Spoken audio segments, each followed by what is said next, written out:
like to say it was all fashion, but I think it was just, I like the glasses. I like the glasses and the color. I have lots of that color, so my purple ones.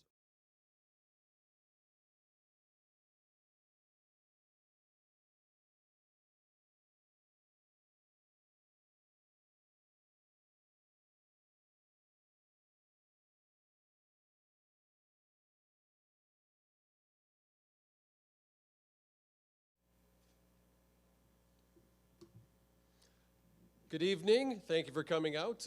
My name is Kevin Klein. I am the City Councillor currently for Charleswood, Tuxedo, Westwood. And now I have put my name forward to run for Mayor of Winnipeg in 2022. I want to begin the meeting, as we always do, by showing and paying respect to our Indigenous brothers and sisters by acknowledging that we are on Treaty 1 territory, the homeland of the Anishinaabe, Cree, and Dakota peoples, as well as the homeland of the Red River Métis Nation. We also acknowledge that our water comes from Shoal Lake 40 First Nation in Treaty 3 territory.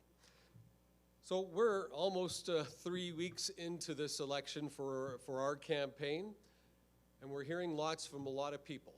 And that's why this meeting today is about you. It's an opportunity to ask questions and talk about some of the policies that we're bringing forward, some of the solutions that we'd like to bring forward to City Hall when in the Mayor's office. But it's also an opportunity for our friends online. This one is live on Facebook to ask any questions. Traditionally, you can just type in your question and we'll make sure that that gets answered during the course of the evening. Should be a short evening because there is a Bomber game, so we all want to get out of here quickly so we can catch up on the score. But this is a critical election, and that's why I chose to run in this election. Prior to putting my name forward, no candidates were talking about the serious issues that we have. Crime. There's no accountability at City Hall.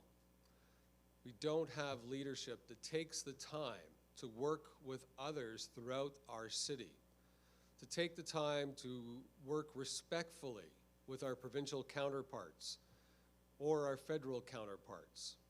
We need to get back to running the city and taking care of the items and issues that we are responsible for. It's no secret that people love to live in successful cities.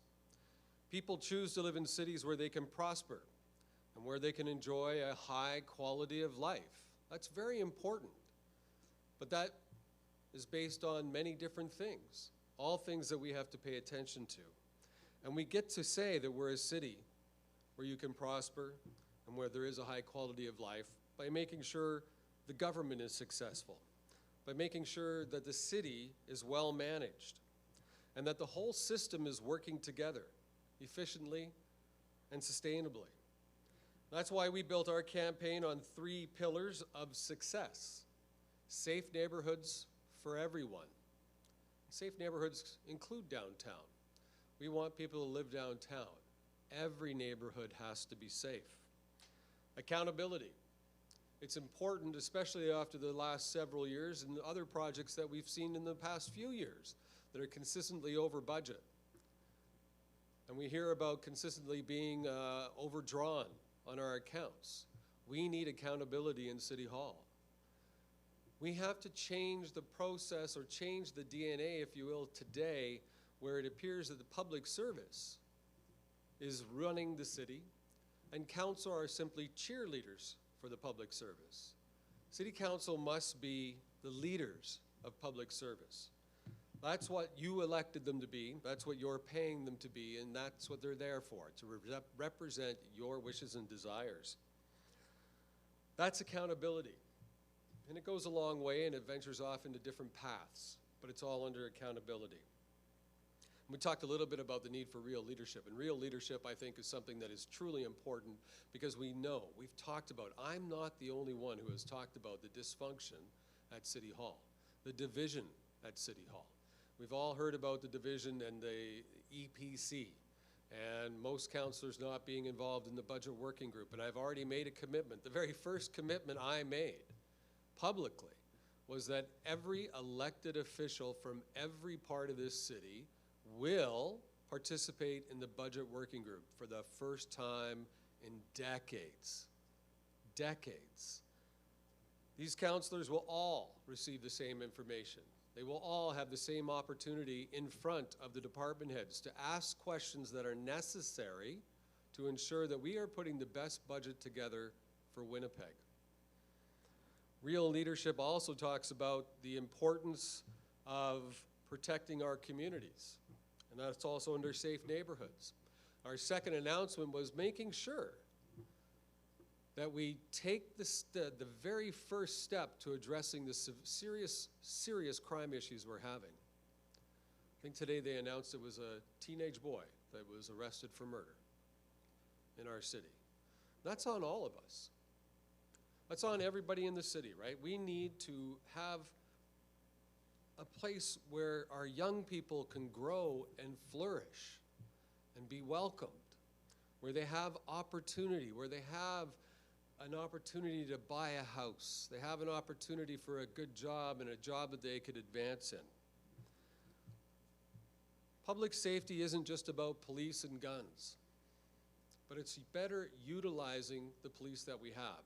Our second announcement was on that very fact, that we know today, on some days, especially on weekends and in the evenings, some officers will tell you that they don't refer to it as Winnipeg, they refer to it as Gotham, because it's that bad. That they're going from call to call to call to call to call. So many calls that a gentleman in St. James called 911. His home was being invaded, the people were in the house, and the police could not respond. It took days before the officers were actually able to go out and talk to the gentleman. We have officers that wait in emergency rooms now. Sometimes between 6 and 8 police cars, sometimes higher. That's 2 officers per police car waiting in an emergency room with somebody who is being detained for a crime. They have something wrong with them, or they're complaining about feeling sick or some kind of injury. They're taken to the emergency room, and police have to sit there 6, 7, 8 hours. That's why I announced and committed to finding a solution with our Winnipeg Police Association and with our provincial partners. We have sheriffs that have the detention powers that police have. And I think if we sit down with the province and we talk about the benefits, the mutual benefits to not only the crime situation in Winnipeg, but the mutual benefits of having an officer, a sheriff on site to detain people properly, that will also allow the system to move forward. That will allow them not to have to change who gets seen and who gets seen when or where or how, because they're trying to rush through police officers. These are the first 2 we put together, and today we did a joint announcement with the Old St. Vital Biz and with Marion Wilson. Marion Wilson runs the program Street Links that we've all heard about. And Street Links is a success story. So it really goes back to making Winnipeg a success story. We want to have programs in our city that are effective. We want to make sure that we're putting our money, it's not our money, it's your money, towards programs that will have results. And today we learned from Marion and 2 individuals that have gone through the program 2 very different lives. One who had a degree after degree, one in microbiology, one in education, was a high school principal, but had a hiccup in life and ended up being an addict and living on the streets. So we all have to realize that people don't choose to live on the street. Something happens. A life-changing moment happens. They don't wake up in the morning and say, well, that's it for me. I'm not going to be a principal anymore and go live on the street. And then we heard from a young gentleman who's 19, now 21, who was on the wrong path. Wrong path, but found Street Links and is now in school, co-parenting his child, working towards a full-time career, and having the life that everyone deserves. These are the programs that we need to support as your government. These are the programs where we can actually say there's an accountability. How many people are being helped? We can see that. We can visibly see the success. And I vowed today to make that a priority to make sure that our funding is done properly for not-for-profit organizations, to make sure that in a system right now that is somewhat siloed, that we, as the city leaders, bring them together to a table with stakeholders, with the different organizations, and say, we're all Winnipeggers and we're all in this together. What do you do well? What do you do well? What do you do well? How can we work together and focus in on the best practices and work together? Crime will be reduced when we help these individuals get their life back, when they can get a job and they can feel like they're a part of society and not ignored by society. So this is where I look at it from a business perspective. I spent an awful lot of years as a senior corporate executive. And when I look at the problems we're having today, I see our product as people. And we have to invest in our people today so that in 10, 15, 20 years from now, the city is flourishing because the investments we'll make now. It costs us between $80,000 and $100,000, we're told this, for each person living on the streets of Winnipeg. What would happen if we invested that money into programs? Think of that. There's an awful lot of people on the streets of Winnipeg that take up our services, take up emergency services, that are looking for help, that turn to crime because it's the only outlet they have. Break windows. We've heard of companies that want to leave our city because the windows continuously get broke. They can't get insurance. I just heard that today. There's some companies that can no longer get business insurance because they're in Winnipeg. No more. It's not time to give up on this city. It's time to start fighting for our city. And that means fighting for everyone. We want to reduce crime. We start working with the groups to help those that have been led down the wrong path to addiction and crime, and let's get them working. I was fortunate enough to have a meeting with one of our very large unions. We talked about this program, and they were excited. I said, is there any way we could get some of these people employed at the city? And they were excited and said yes. And actually brought up the fact that the problem is that the city of Winnipeg, you need to have a high school diploma. So I said, well, can't we work together and let them get their GED, which is inexpensive? They were all for it. If we're going to be the leadership we're supposed to be, the city needs to start doing that, and businesses will follow. Businesses will come in behind and follow. If we work with businesses, to work with these organizations, to help these young women and men get careers, get jobs, then our city starts to flourish. That's more people buying homes, more people paying taxes, more people using our services, and so on and so on. We have a great city, and we have a great deal of problems, and there's many solutions to address all of these problems. But the one answer is we have to admit we have the problems and get to work. And that's what we will do if we are fortunate enough and blessed enough to get your vote on October 26th to take the mayor's office. We have much more we're going to talk about in the days and weeks ahead. We have a plan for addressing the emergency services with ambulance and paramedics in the city that we're going to make public, that is revolutionary, that has already been involved with conversations with other jurisdictions, but also with people involved in the system. It's revolutionary. That's the type of leadership we need in the city. We need to be bold enough to make the decisions that we know are in the best interest of the city. And I'm not that type of mayor that needs to get the credit. I don't really want it. I would much rather see the city flourish, and I would much rather go out and find the people that are skilled, they're talented, they're educated, they have life experience, and fix the problem together. That's our job. Our job is not determining what is right for an addictions policy. Nobody on council should have the authority to do that because they're not educated in it, they're not experienced in it, and they don't have that life experience. But surely we can sit there and help advocate for the necessary tools and the necessary funding to make sure that that gets fixed, to make sure that we're on the right path. And not just on the right path, this gets back to the accountability, is that we have milestones. That we have milestones so that we can report back to the public as a city council that 300 people that had addictions and were living on the streets of Winnipeg are no longer living there. And we keep going until that number is 0. And it can be done. We've heard of cities in the United States that are working to end homelessness. Why? Because it ends crime. Because it increases the need for homes. Because it rejuvenates neighborhoods. It rejuvenates a downtown. All the things we need to happen. The city is sick. We're hurting. So we have to heal that, and there's solutions to that, but we have to take the action to move forward. I think we have questions from Facebook because Jack is feverishly waving. It's either that or I have something in my teeth. You have to go to the mic, Jack. We got a couple of questions from Facebook here.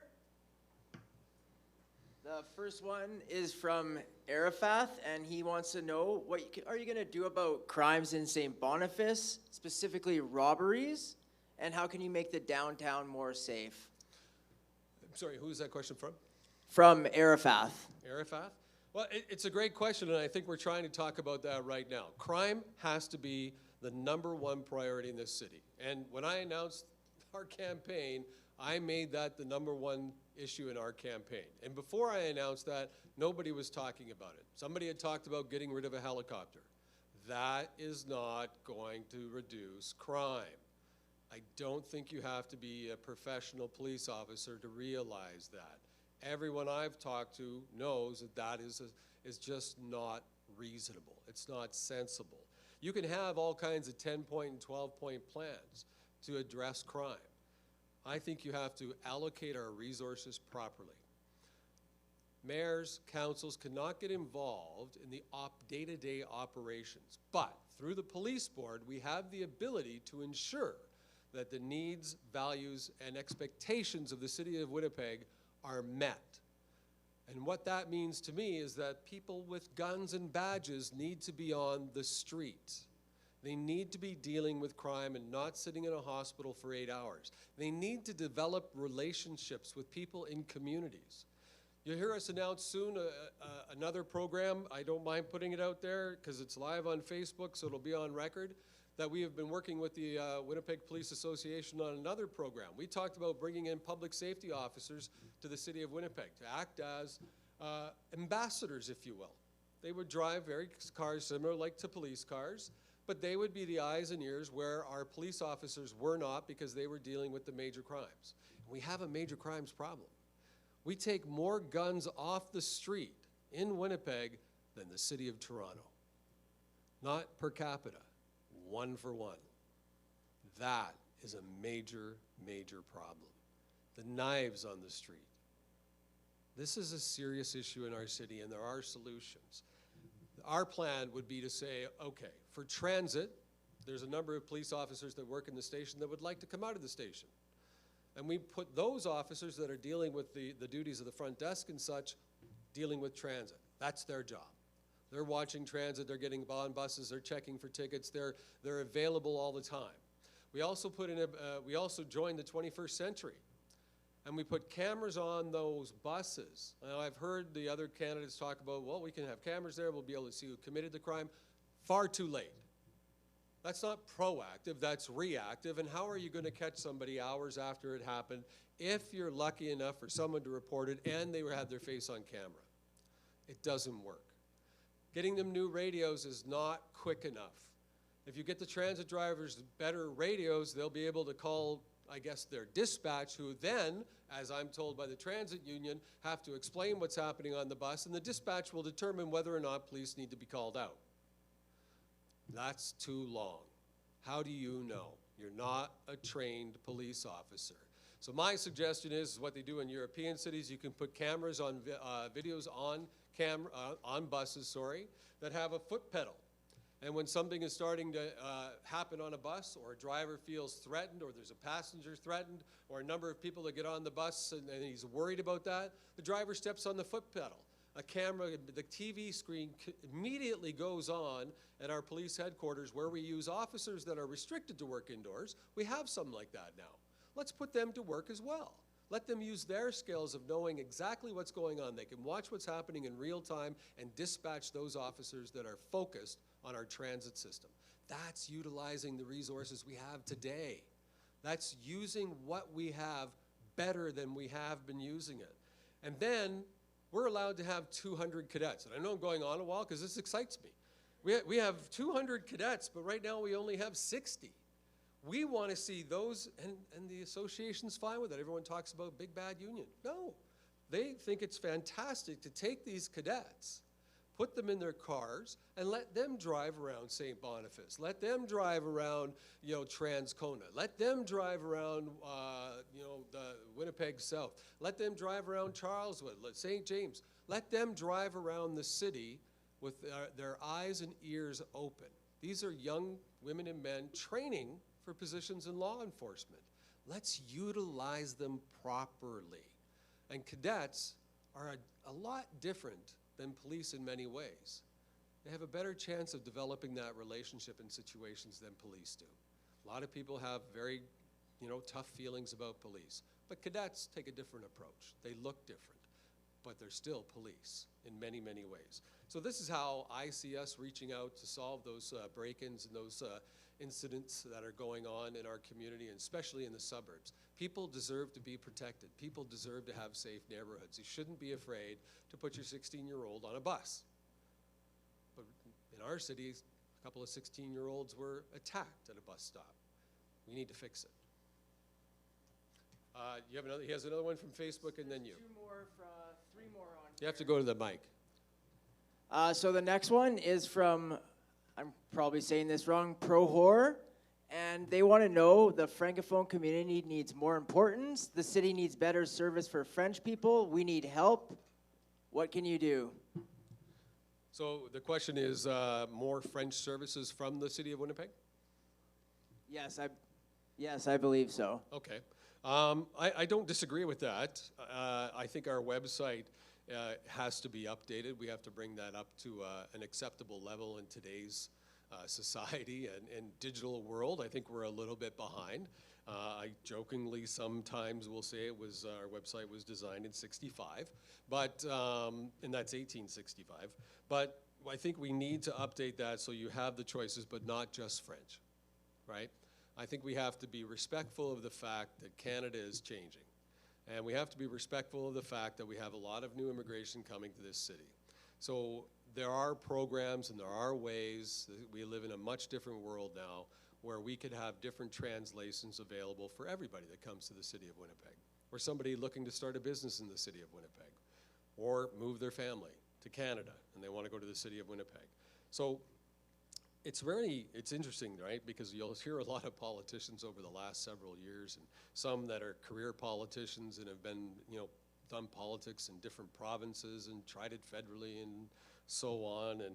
And they all talk about how we're going to be this human rights city. We're all about welcoming Winnipeg, but we're not taking the basic steps yet.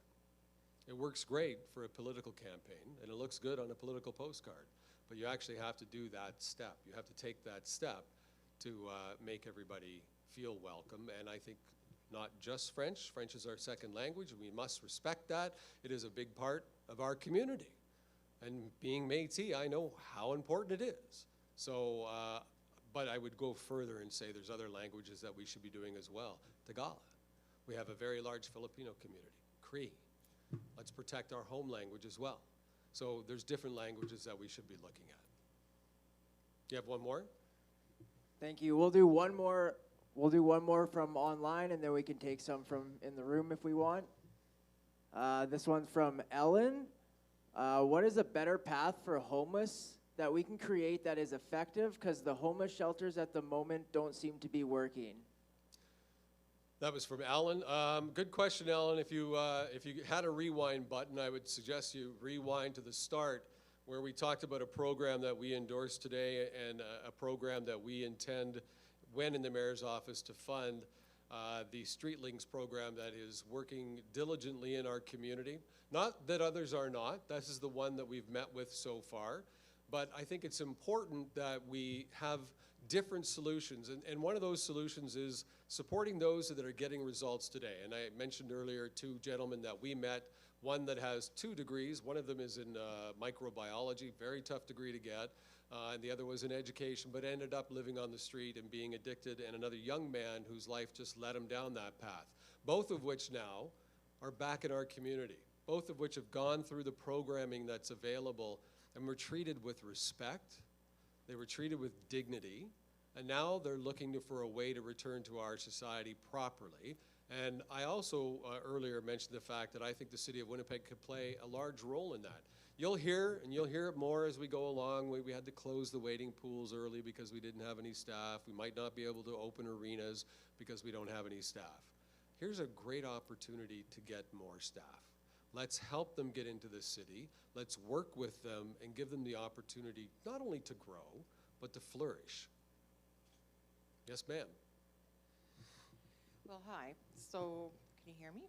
I can hear you. Okay. So, you know that I am Marian Willis, not Williams, Willis. Did I say Williams? That's because you call me Calvin Klein all the time. Well, I know. See. Well, he does look a bit like Calvin Klein. Well dressed. I share some of the frustrations. I am from St. Boniface. I live here. As people in St. Boniface will know, I'm also the founder and the executive director of St. Boniface Streetlings and Moorburg House. Everybody in St. Boniface, and certainly here in North St. Boniface, is very much aware of the homeless population here. I think in many ways, the homeless population here in St. Boniface gives definition to the term hidden homeless. What's very frustrating for our organization, and I think it spills over to the public as well, is there are absolutely zero resources this side of the river to support anybody. You know, right now, the city has become a very dangerous place to live, and just think about that. If you happen to be a vulnerable person and you really don't have a home to go to, and your only choice are the shelters downtown, and they're shrouded in violence and drugs, and there's weapons, and it's really, really difficult. I don't know if you've ever stepped foot in any of those shelters, but I challenge you to do so. So and just before you go any further, given the childhood experiences that I have stayed in shelters personally. All right. Not out of choice. Right. So you have some idea of that. You know, I've said to the current council, I've had some discussions with Mike Jack, the CEO, and I keep trying to get it across that we need to understand that, you know, the homeless demographic has really changed, and homelessness exists throughout many neighborhoods in the city. It is no longer just an inner city challenge. It isn't all concentrated in, you know, in the North End, as many people would think. At the same time that we're looking to revitalize our downtown area, and we're trying to encourage people to move downtown, and you know, we're looking at downtown Portage Avenue development, and how do we create a vibrant downtown that people want to come to, we continue to ghettoize the area because we concentrate all of the services in one area, and that's what makes it violent, because that's the only place that there is for people to go. I know that we would almost eliminate homelessness, and I would say we would eliminate homelessness this side of the river, well, if we had some place to take people. It's really difficult to even house people, although we have quite a successful track record of doing so. We do it at great expense. We have to house everybody on the other side of the river in environments that really, in neighborhoods, that they've really been trying to escape. You know, so you're trying to stay clean and recover from addiction in a neighborhood where there's all the violence and everything around you. We need to look at creating neighborhoods, okay, that are safe, healthy neighborhoods for all of our citizens, and homeless people are citizens too. And we need to, you know, it's kind of heartbreaking to think that we actually don't have a shelter program this side of the red. And I promise you that if I was ever given an opportunity to run a shelter program, It would be a shelter program that people would enjoy staying at. And it would be a shelter program that doesn't enable homelessness, doesn't manage homelessness. It would be a shelter with a RAM clinic where they have access to addictions medicine. It would be a shelter where we could link people immediately to income supports and to housing opportunities.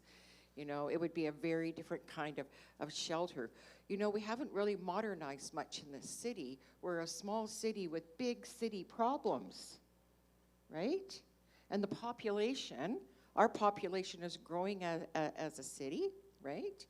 And so, unfortunately, is the marginalized population. We have to figure out a way to better meet needs, and we need to build that into neighborhoods where populations are more heavily concentrated, right? Yeah. And if we don't do that, then how do you think people are going to survive?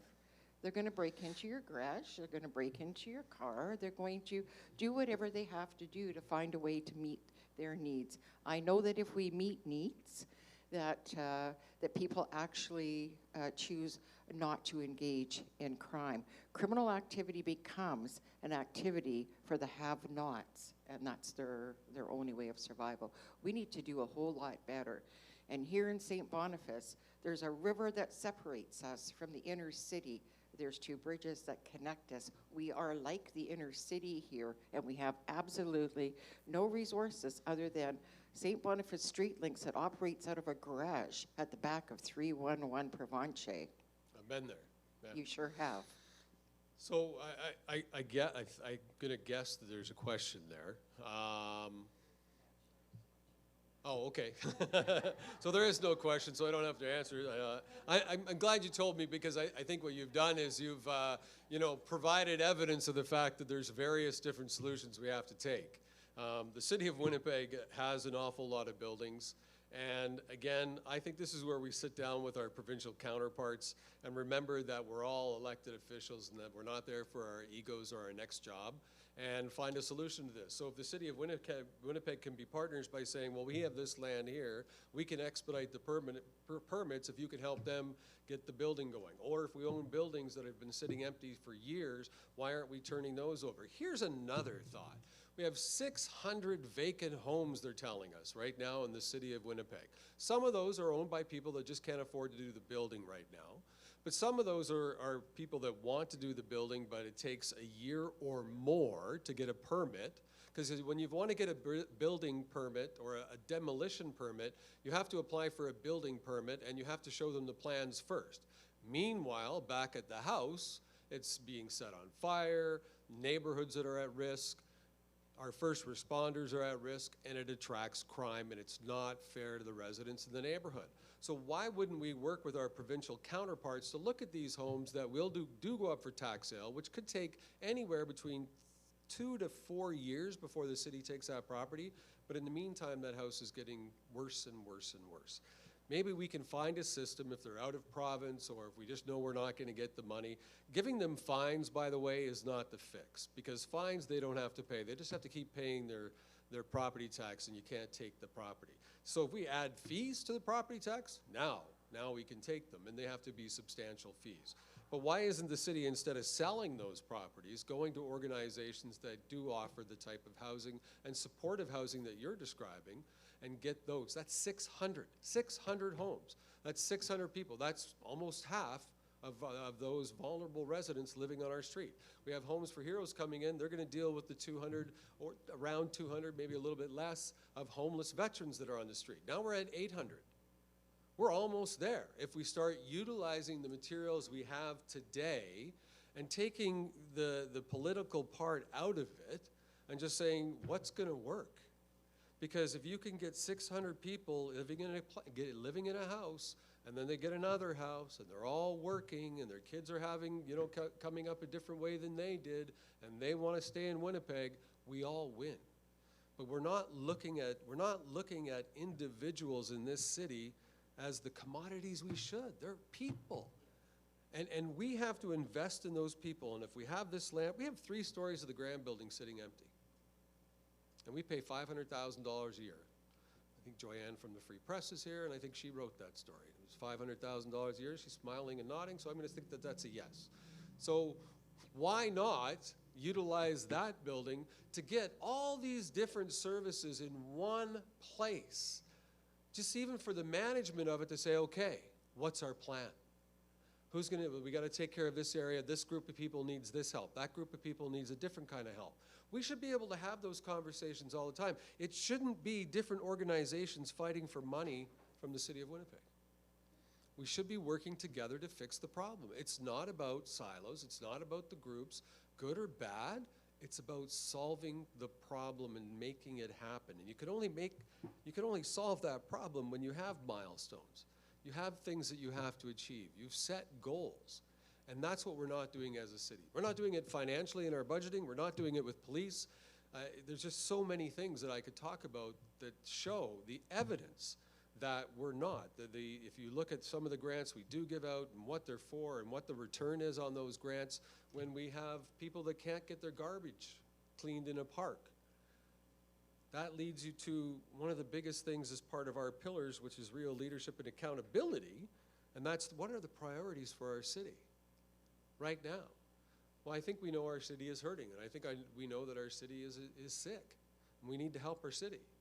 So let's help our city. Let's address that one problem. Once that problem starts getting worked on, now we can start working with not-for-profit agencies that I know we met with one not-for-profit agency. I don't think I'll say their name right now, but McCoon, I will say it because they were great to us. They're trying to house people and mostly Indigenous families. And they're trying to take a unit that has 2 bedrooms and connect it to another unit so they have 4 bedrooms because the people have 6 kids. Well, they've been waiting 9 months for a permit from the city of Winnipeg to knock down one little wall. A non-bearing wall, it's just drywall, and they've been waiting 9 months. So we think, oh, well, that's not a big deal. But here's a family with children that have to live either in a hotel or they're somewhere else because the city is delaying them getting into a home and getting started. That's what we have to be able to fix. That's what we can fix as civic leaders. We can fix that, and we can fix that quickly. We can put in the policies, and we can make that happen. That's leading. The other way was supporting why it takes 9 months to get a permit. Oh, okay, well, you know best, you know best. That's cheerleading. That's not leading. And we can't give up on Winnipeg. We have to start taking a lead in Winnipeg and get things done. We don't go back I chose to live in Winnipeg. I could live anywhere across this country, especially with the job that I had. I could live anywhere across the country. And gratefully, I had that opportunity to live all across this country. But I chose Winnipeg. It's my home. And I didn't come here for a job. I didn't go away and, try politics somewhere else or any of that. I chose to be here. I ran for office not because I thought, wow, that would be a great job, but because I didn't like what was going on and I saw our city hurting, and I still see it today. So I am committed to finding these solutions. They won't be from me. I know they won't be from me. They will be from the people in the city that have the skills, abilities, and education and lived experience that can do it. My job is to support them and get the hell out of the way and let them get it done. So I hope that answers that part of your non-question. Do you have Facebook questions again? Yeah, we have 3 here. Yeah, there, don't worry. He's too tall. I know, I gotta raise it up somehow. There we go. Does that work? There we go. The first one is from Mohammed. What is your plan for the broken roads around our city? I'm thinking of filling them with water and calling them pools. We have some, let's give credit where credit is due. The city has been working to address some of our road issues. Do I think it's fast enough, and do I think it's in a way that is obviously effective? No, because we can see that with the results. I think to be frank, the answer is we're going to have to fix them one at a time, but we need to find a better solution than we're doing today. We need to find a solution because I'm seeing in some areas where we're using, the thick concrete for smaller non-main route roads, but on the Waverly Underpass to make sure it came in on time, we used asphalt. And when I asked the question of the experts, why did we use asphalt over concrete, they told me, well, they're both exactly the same. So explain to me why we're doing concrete everywhere else. And they couldn't answer that question. So I think that we have to understand that we've had 1% increase to go to roads. And think about that. That's fairly minimal. That doesn't actually address the infrastructure problems. We got millions of dollars from the province to fix potholes. They're not fixed, because council voted to move that money somewhere else for roads, because it didn't say specifically potholes. So it did get moved. I think we have to take the approach, because all I ever hear, and I've been fortunate to referee and go across the border an awful lot, and every time I hear from people that drive to the States or they're coming up from the States is, what happened to the roads at the 49th parallel? Like, why is it so different? And I think, again, it takes with sitting down with individuals and getting away from the status quo that we've always done it this way. This is the way that we think it. And in council, you get one option, yes or no. We think this is the best, yes or no. And if you say no, well, you don't want to fix roads in the city of Winnipeg. Or, you want people to ruin their cars because you don't want to fix roads. No, you gave me one option, you didn't give me two. And you didn't give me reasoning to support the one option you gave me. You gave me 4 days, a 3-page report on millions of dollars that will be spent on roads. That's unacceptable. And I want to make sure that we're the council in 2022, that we have a council that gets all the information, that sees 2 or 3 different opportunities and pick the best one. Not just one, because that's not really voting. That's not really making a decision. That's like your mom's saying, you can either go to bed on your own or I'll carry you and put you in bed. You vote. What would you like? So I mean, you have to have the options at City Hall, and I think that's how we start addressing our roads. We know it's going to be one road at a time. Any politician, anyone running for mayor that tells you they have a secret ingredient to make the roads happen faster, just want your vote to get into office so they don't have to think about it for 4 years.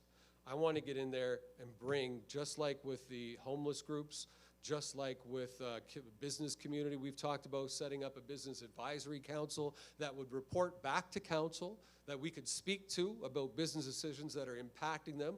We're talking about having one for not-for-profit organizations that are trying to help give homes to people that need them right now. They're waiting for them right now. They're in the right place in their life to get started. We have to act fast.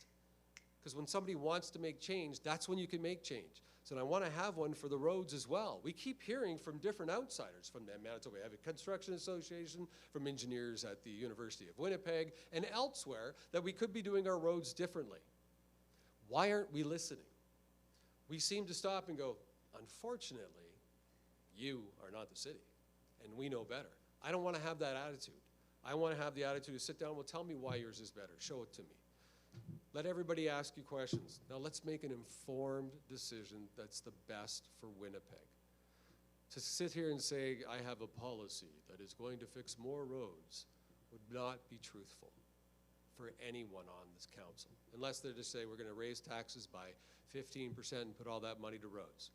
Okay, that would work, I guess. Okay.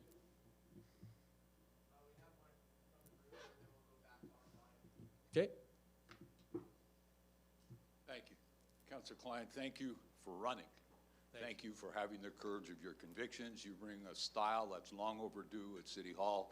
You're direct and unambiguous, and I think it's a case of finally we've got somebody that's willing to acknowledge this is a violent city. Yes. Picking up on that, you talked about youth. In the inner city, there's an opportunity through joint use agreements with the City of Winnipeg and the school divisions to be opening schools on the weekend, gymnasiums and so forth for inner city youth. Would you pursue that? Number one. And number two, one of the most heralded programs the city had for inner city youth was the Special Resource Officer program. That is being dropped because School Division 1 refused to fund it. Would you be an advocate for maintaining that program even if it was funded through the City of Winnipeg? Thank you. Okay, so the first question about the programming, unequivocally, yes. Absolutely, without question, 100% yes. I have done patrol shifts overnight with members of the Winnipeg Police Service, and we've gone to community centers where there's 9, 10, sometimes 13-year-olds, because that's where they have to go. That's where they get to go. And there's gangs and gang members there trying to recruit them. That's unacceptable. That's our fault. That's our fault. That's nobody else's fault, because we own the community centers. What we did is we handed it over to community groups and said, not our problem anymore. Well, we'll continue to own it, but not our problem. You do what you have to do. We can't do that. There is a very well-recognized professor at the University of Winnipeg, Gino DeStasio. And I met with Gino because Gino did a paper that was peer-reviewed, I believe he said by Harvard. And he has spoken on this in many different cities. We've never invited him to talk in Winnipeg, which is just, to me, unbelievable. He said there is a direct correlation to when cities started to get rid of community programming for youth and the rise of crime over 25 years. I did not come from a privileged life at all. I grew up in government housing. I moved an awful lot. My mother was murdered by her spouse. As I said, as kids, we had to spend some time in a shelter when she was gone. Sports is what saved me. Sports saved me. Didn't make me, Michael Jordan or anything like that, but it saved me. It kept me out of trouble. And I believe wholeheartedly that we need to put programs back in, so much so that I have spoken to a number of retired Winnipeg police officers that want to run those programs for free. They want to help put soccer teams together in the inner city and have games at Central Park or wherever else they want to. Free. They want to give back, and they want to help these kids. So no matter what you think of a lot of police officers, this is who they really are. They would much rather be out of a job, but unfortunately they're not. We need to put those programs back in place, and I don't consider it to be an expense. It's an investment. And talking, again, with one of our largest unions, they see a benefit to that. They see a benefit of having a staff member to control the community club, make sure people can book things, make sure there's sport equipment, and bring in the volunteers to run programs. It's a win-win. And maybe in some of these community centers where we have somebody doing that, it's somebody with lived experience. Somebody like Ethan we saw today, who was just a child, really. Which is sad. He's 21 and I consider him a child, so it tells you how old I am. But here's somebody that could talk to those kids and tell them, don't do it. And they're going to listen to him. And now we're helping, again, vulnerable population of our community. We're respecting who they are, and we're putting their skills to work for the city of Winnipeg.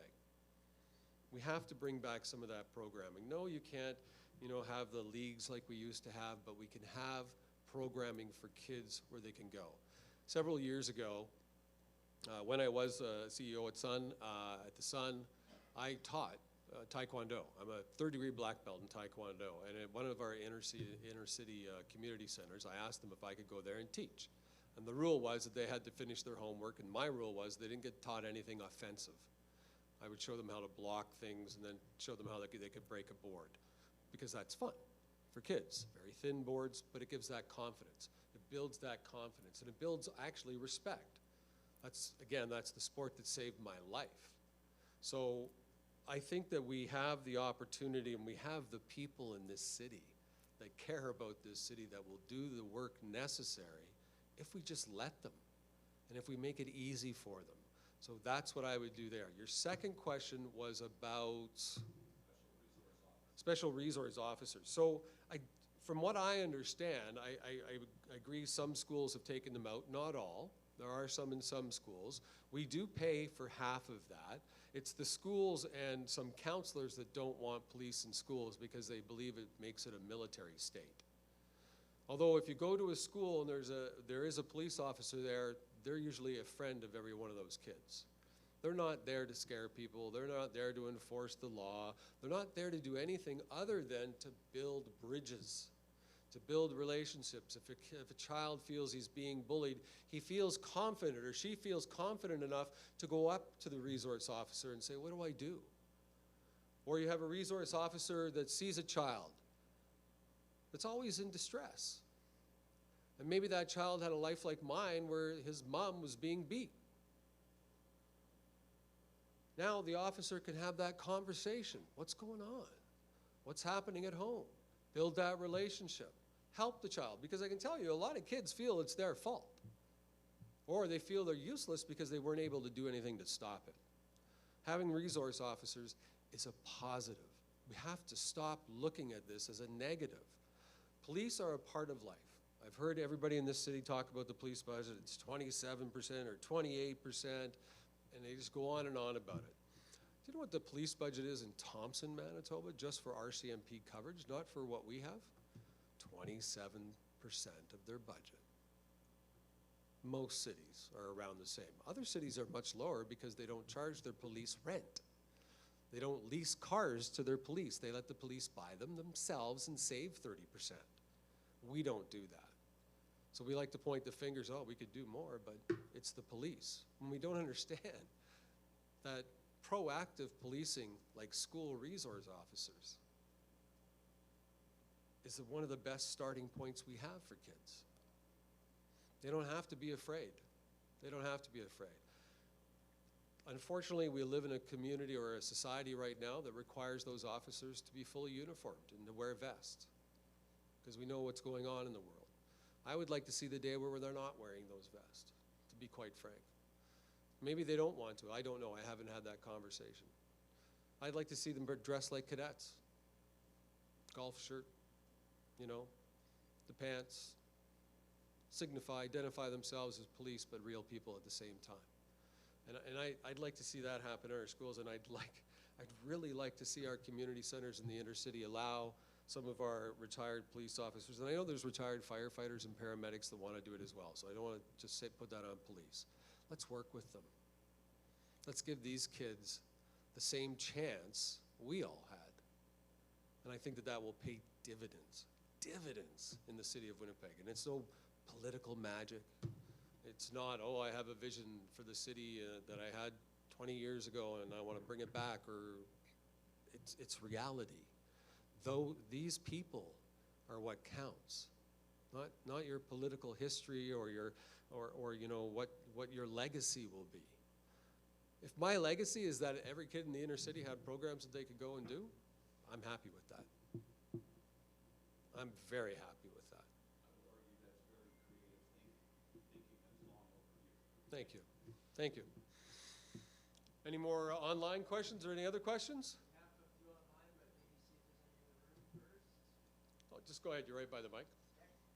If you have a question, just go up and give Jack a nudge.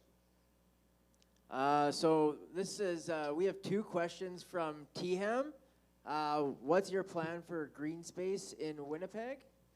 And what's your plan for newcomers to Winnipeg?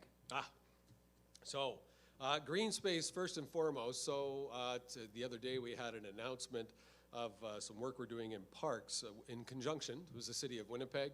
My role as a councillor, not as a mayoralty candidate, but also with the work of the provincial government and the federal government. They all need to be recognized for that. We put $500,000 back into parks in Charleswood, Tuxedo, Westwood. One media person asked me a question. Well, why are you just fixing up old parks and not building new ones? Well, I did build a new one. We did that last year with funding to our office of Charleswood, Tuxedo, Westwood. Same question came up then as well by a media person. What is your commitment to green space?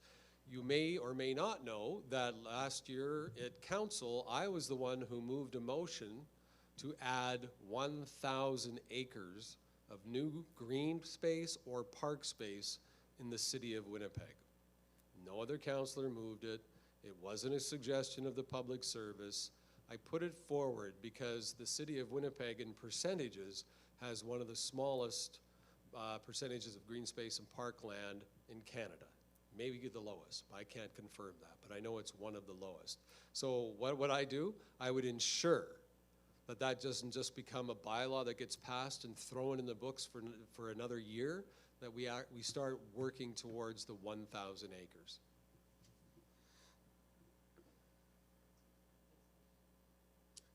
You can just stay up there, you know.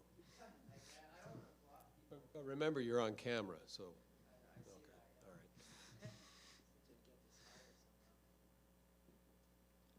The next question is, actually two people asked a very similar question. So we have Canaveral and Sophia. Both are about transit safety and what can you do to make bus riding safer in our city? It's both excellent questions, and for the last 4 years as a member of City Council, I have advocated numerous times for transit safety, to improve transit safety. I have worked to bring motions forward. We call them motions, some call it policy. I just call them solutions. Bringing them forward to address the concerns we have with safety on transit, on the buses, to address the fact that the transit union has confirmed to us that between 5,000 and 10,000 people a day are riding the bus for free. Take the average bus fare, multiply it by the number of days, take a few off if you want, and now you know why we're losing so much money in transit. Is it another level of government's fault? No. Is it COVID at this point? No. We have to admit to our problems. Right now, the unfortunate thing, and I've tried a few times, is that the Transit Advisory Committee meets behind closed doors. Councillors are not allowed to be a part of that. I wrote an official letter to the chair of that committee and to the mayor saying, I want the Transit Advisory Committee to go public for a special meeting. Not every day, they didn't want to fight that fight, but to go public and allow residents to come in and talk about safety issues. No. I asked again. No. I asked again. Well, maybe we'll let you go to a meeting, but you'll have to sign a non-disclosure order. I'm not going to a meeting on your safety and signing a non-disclosure order. That's not going to happen. We represent you. Why would I sign a non-disclosure so you can call me and say, well, why aren't you doing something about transit safety? And I have to go, I'm sorry, I can't talk about that. That's not going to happen. So transit safety, again, if you had a rewind button, I would take you back to the start where we talked with the Winnipeg Police Association about reallocating officers from the front desk to transit, making that their focus. They can patrol, some can be on the buses. We know from the ATU that there's 5 routes, especially that are dangerous, where most of the problems are. We could have, and you have to give credit to Don Woodstock, who's also running for mayor, who brought back an idea that Devon Clunas wanted to do when he was chief. Years ago, Winnipeg and Devon Clunas wanted to have plainclothes officers ride the bus on occasion. That's a good idea. That's a good use of our resources. And Don brought that back. That's not my idea. You have to give him credit for that he brought that back, but it was Devon Clunas who started that program, and it got stopped. Why? You have to ask yourself why. Allocation of resources. So if we have the union that is prepared to say, absolutely, put cadets at the front desk and let those officers get on the street and deal with transit crimes, why wouldn't we work together with them to make it happen? That meets the needs, expectations, needs, values, and expectations of Winnipeggers. That's the role of the police board. That is their job. So I think that we cannot continue to ignore the problem for whatever reason. And politicians want to ignore the problem. I'm sure now that I talk about crime an awful lot, that other people running for mayor will come out and have all kinds of grandiose plans for crime. But the reality is you have to have plans that are reasonable and make sense within the law. Because the law says if you're the mayor, which I think everybody knows, you're not allowed to say you can't fly the helicopter anymore. You're not dad. You're not the boss. You can't say that. But you can say the needs, values, and expectations of this city is that everybody with a gun and a badge is on the street. Let's make it happen. Over the last 4 years, we've been crushed in legal battles, paid out countless millions in legal fees and interest. In many instances attributable to the Property and Development Department. As the mayor, would you mandate it through a bylaw that all department heads had to be in attendance at council meetings so they could be questioned by all members of council on critical issues? We know now that councilors like yourself have no access to department heads because you're cut off by the mayor and EPC. Would you do that to ensure transparency so that as citizens, We know and understand why we're being paid, or why we have to pay some of these outrageous amounts. Thank you. I think you've brought up a very valid point, and one that we are working on to announce shortly, about the ability for councillors to not just be given 10 minutes of talk time and sent on their way, but their ability to ask questions of the public service at all meetings, and making sure that the public service is at all meetings, not just the CAO, not just the lawyers. We want to make sure everybody is there, because councillors have to answer to you, period. They have to be able to, when you call, tell them why we're doing something.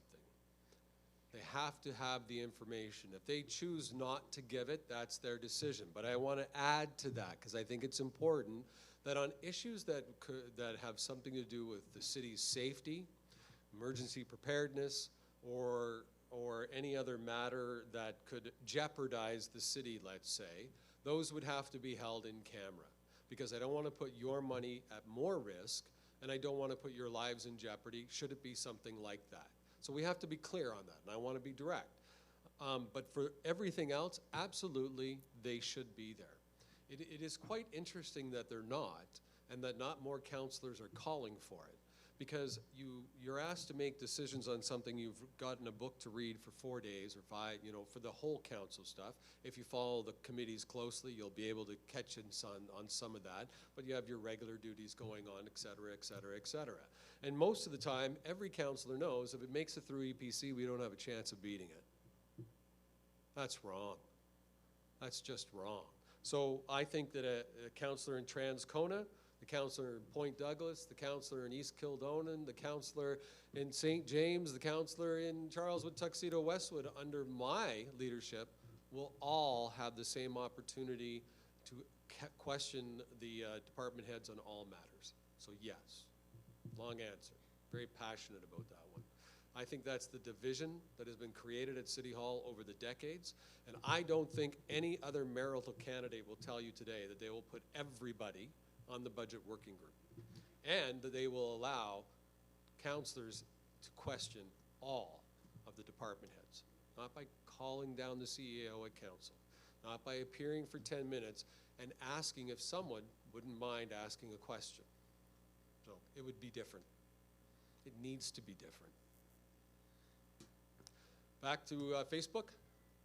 Yeah, one that we forgot from before was the, what is your plan for newcomers to our city? It's kind of an open-ended question. My plan is that you choose Winnipeg because it's a successful city, and that it's a city you prosper in, and that it's a city where your quality of life is greater than what you imagined it to be. And, you know, I think it's really important that, again, we have welcoming Winnipeg, and we have some protocols set out, but I really truly believe that those protocols are written for the benefit of politicians to talk about. I would much rather see us take action and put together some welcoming groups. I have a gentleman who used to work for me. He's now moved on to bigger and better things, and well-deserved. His name's Imran. He's from Bangladesh, and one of his friends, I won't say the name, was telling us a funny story that he kept getting speeding tickets. And he didn't know why. Didn't complain, but he kept getting speeding tickets and didn't know why. And when we started talking about it, he said, well, in Bangladesh, if the speed sign isn't posted, you can go as fast as you want. So, you know, now he knows, right? But wouldn't it have been interesting if we had programs where when newcomers do come to our city, that we have a night where they can go and meet with police. They can see that they're real people, and build that bond and build a relationship and see how and why we want to do things differently. We should have, we talked about the website earlier with somebody with a great question about having more of the French language represented on our website. Well, and at city services, we should. And we also have to think about all the new Canadians coming here, because it's not just French language speaking. This city will grow and be sustained by small and medium-sized business. And small and medium-sized businesses can get started by new Canadians. They have the entrepreneurial spirit. That's what drove them here. When they come out of university, they're driven to start companies on their own. That's what they see as the dream. We need to facilitate that. We need to make it better and easier for them. We need, one of the things we're talking about, it'll be an official announcement, we need to have an express lane for businesses, small and medium-sized businesses, to open in Winnipeg. No more should a business have to wait 6 to 9 months to open up in this city when they're doing basic changes to a location. They should be able to open. You might ask why? Well, you're being business friendly. No, I'm being resident friendly, because the more businesses we get, the more people they hire, and the more people they hire, the more homes that they will buy, and the more homes they buy, the more money we will make on property tax. Plus, it's just a good feeling to be a city that's growing.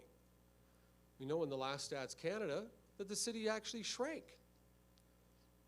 But we also know that 2 of the fastest growing communities in Canada are Niverville and West St. Paul. So they're not going far, but they're going away. I want them to stay here. As I said, it's not time to give up and move to the RMs. No disrespect to the RMs, I don't need that to be a headline. But I want them to stay home in Winnipeg. Don't give up on Winnipeg. We can win this battle, and we can make change. But we need to send the right person to government. We need to send that type of leadership to City Hall, because if we continue to do the same thing we've done since 1999 and have politicians that are just looking for the next best gig, we're not going to get there. We're just not going to get there. I think we get there by rolling up our sleeves, by involving everybody and getting to work. That's how we make Winnipeg better, and that's what I intend to do on October 27th, the day after. I have a final question. Yeah. I appreciated the fact that you said you had gone out for ride-alongs with police services. Yeah. As mayor, would you advocate, would you bring forth a motion whereby all members of city council would have to attend with emergency services, fire, police, ambulance on an annual basis to see firsthand what life is like in this city for those services? Well, you can now. As a city councilor, I've gone out with our fire department on calls. You know, we went to a grass fire at a home once. I got to be there for that and see what the guys and ladies do. I've ridden with Chief, the paramedics, when they go to scenes and see what they do. I've ridden in the helicopter, and I've done several overnights, as I said, with when it becomes Gotham, with our police officers. Every elected official has the ability to think and act for themselves. And they're elected to think and act on behalf of their residents. So it's not right for me to dictate to them that they have to do something. I'll let the residents deal with that if they choose not to. That's not my job. That's their job. So if they don't want to do it, that's too bad. Shame on them. I will continue doing it as mayor.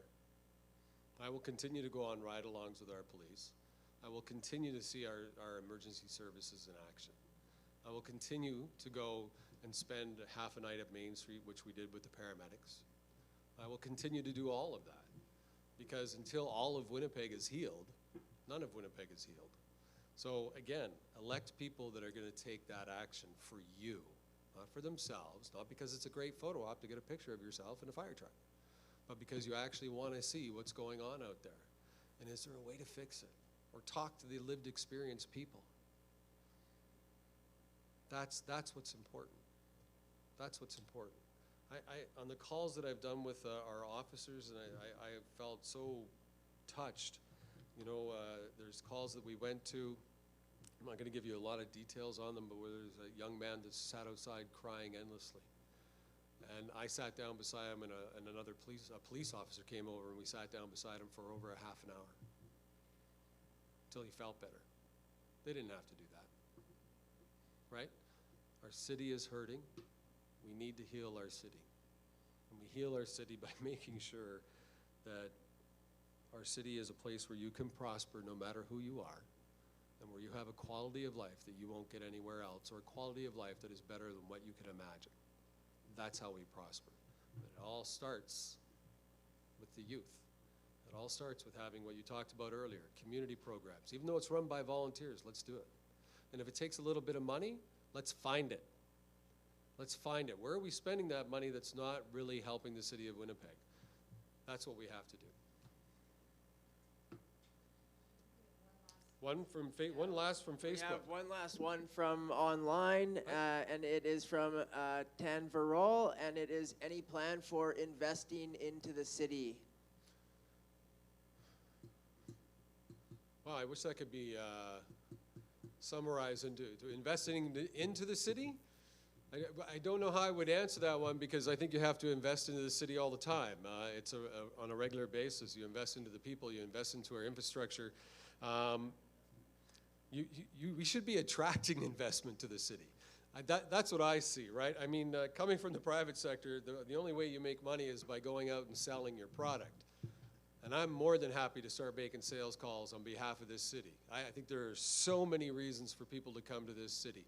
There are so many great tech startups in this city. We should be going to Vancouver in a caravan and dragging them all back here, because they can afford to buy a house. We can give them a good quality of life. They can prosper in our city. We should be driving to Toronto, where a lot of young people go to work in the tech industry, and forcing them to come out here, telling them how great we have it. The Jets, a hockey team that actually wins games, unlike Toronto. But we could use that type of encouragement to bring young people to our city, to reinvigorate our city. I don't know why we make it so difficult. It's time to put up the open for business sign and turn the city around and tell people we want your business. We're not going to make it hard for you to open business here. We're not going to give you an easy pathway. There's rules, there's regulations, but we're going to make it easy for you, and we're going to partner with you. We're not going to be the defense. We're not going to be the opposition. We're going to partner with you so you can open as quickly as possible in our city, so that they don't have the opportunity to go somewhere else. Let me tell you this. In talking with a couple of managers from different cities, like, I wanted to get a feel for how businesses go to cities, right? And they told me point blank, companies will start calling cities to see if they have a place to build. The city that has a place to build, that has all the services ready to go, that they can just start building on, that's where they go. That's where they end up. We don't have that here. So some of the larger companies that are passing over us to go to Regina, to go to Vancouver, to go to Calgary or Edmonton or Saskatoon now, the reason they're going is because those cities are ready for them. We're not. Do you know that I talked to one business that wanted to come to this city, a medium-sized business, and they struggled for 3 days online trying to figure out how the process worked in Winnipeg. They're opening up in Saskatoon, not here. Those are the things we need to change. So how do we invest in Winnipeg? We bring more investment, but we also work hard to make sure that this is a successful city. People want to follow success. So if we're a successful city where people can prosper and where we have a good quality of life, where it's safe for your mom or your son or your daughter to get on the bus, they will come. And I want them to come. So thank you for tonight. I guess we're done. I'm getting all these looks. So thank you for joining us on Facebook. Thank you. We intend to do these town halls up until October 26th. We're trying to get out to as many communities as possible. If you are on Facebook or you know some friends that you want to have a community meeting somewhere in your city, call. We'll come. We are working for you. Our job is to work for you for the whole 4 years, not just for the months leading up to the election, but for the whole 4-year term. So call us. I invite you to go to my YouTube page, where you can see a lot of videos on our announcements and our launch, and always visit our website. I forgot my own website, kevinklein.ca. And we have our signs in, and they can go up starting Saturday. So get on the list, because we're having a sign party on Saturday. So you can do that by visiting our website. Not this Saturday, sorry, next Saturday. Next Saturday. Take care, guys.